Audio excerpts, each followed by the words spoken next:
What's up everybody? Welcome back to another video, and today I just want to show you the new setup that I finally finished up today. It's mostly finished, but at least the functional part of the setup is finished, and it is my new bike right here that I finally put that new cassette on to my Wahoo KICKR Core, and got the right adapters for the through axle setup, got the bike on here, spun it around a little bit just for fun. Today was not a bike day, and my next bike day isn't until Tuesday, so I won't actually get to try this out until then. But yeah, it's been a long time coming. I can finally get use out of this bike right now. I got one of these mats that you're seeing right here, this black mat that's on the floor, to protect my carpet in my office so that I don't, sweat all over it, especially in the summertime. And I also got one of these fans right here to circulate the air once the heat really starts to kick up. So these things, like, this is a lifesaver just so that I don't sweat as much all over the floor. And then this thing, which is a little wavy right now, it's still kind of settling into the floor, will also be a lifesaver, because I probably wasn't documenting this as well in my previous training cycle, camp, whatever you want to call it.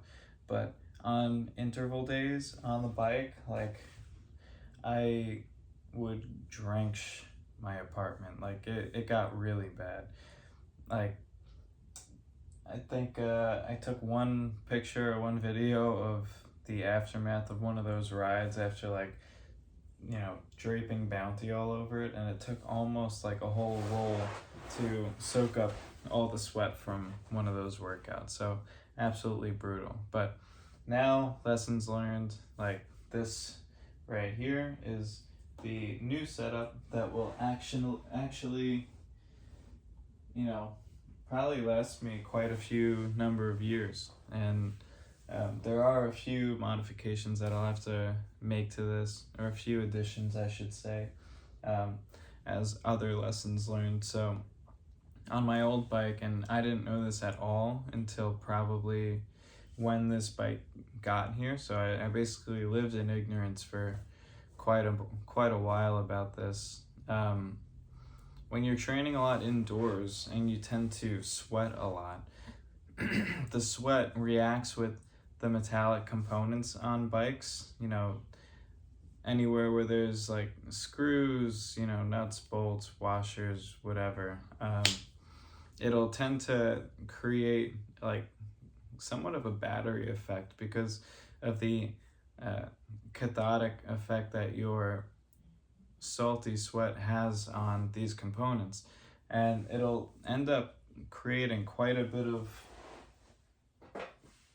wear and tear. You can't see it on this bottle cage, but I'm actually gonna show you so that this video is a bit more useful. So here I have my old bike. As I was breaking down all the components on here,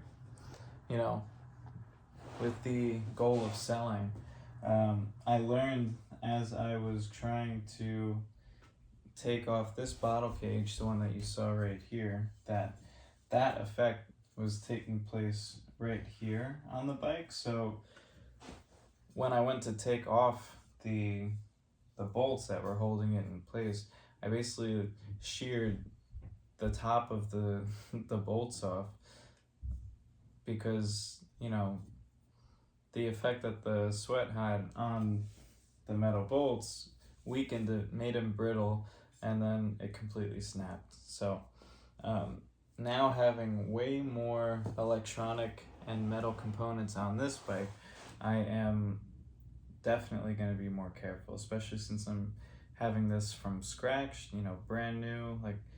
If there's any damage that happens to it, it's 110% my fault. So with that, I'll probably get it's something like a bib, okay? So it basically drapes over from the front handlebar And I'll spin us back around to show you.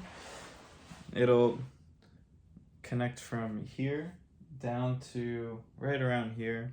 You could accomplish the same thing with a towel, but if there's a tool for it and it's not too expensive, I typically aim to just get it so that I don't have to deal with the repercussions of not being prepared for, you know, something like this. As you can see too, I've been organizing quite a bit and finally got my medals on the wall up here. There we go. Not all my medals, just my 2 Ironman medals, Catholic Health Marathon, Brooklyn Half Marathon, and a Spartan one. So over the years we'll be adding to that. But yeah, this is just an update video really, because this pretty much took my whole day.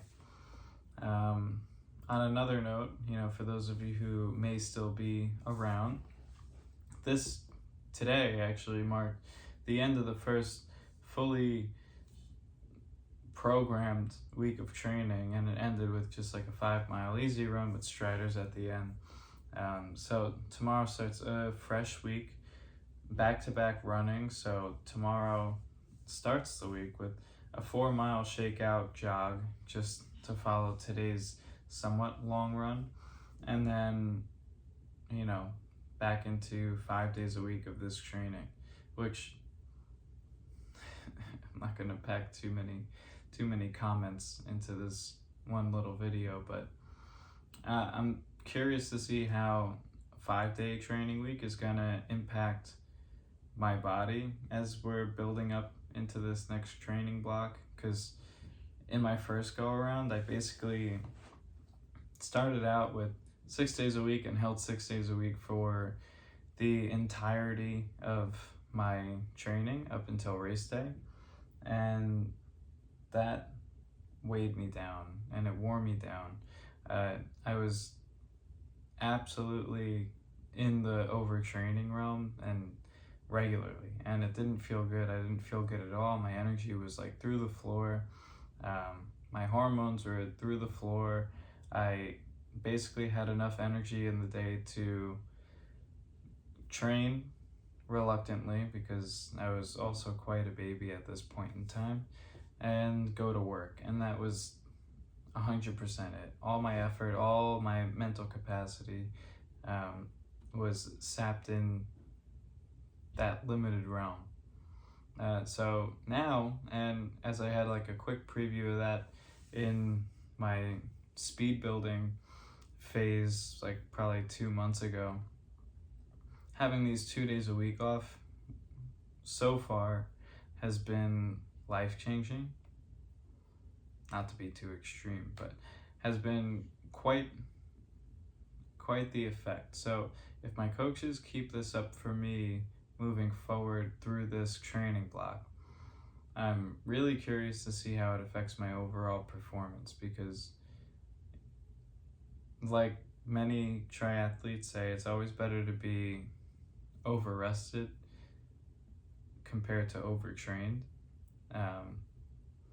So let's see how training continues. And I'm gonna gamble, because now I have enough experience in this, that as I start introducing swims and more interval sessions, that will drop down to 1 day a week of rest. But that's enough for this video. Let me know what you think of the training setup. I'll get out of the way so you can fully see it and appreciate it. And I'll catch you in the next video.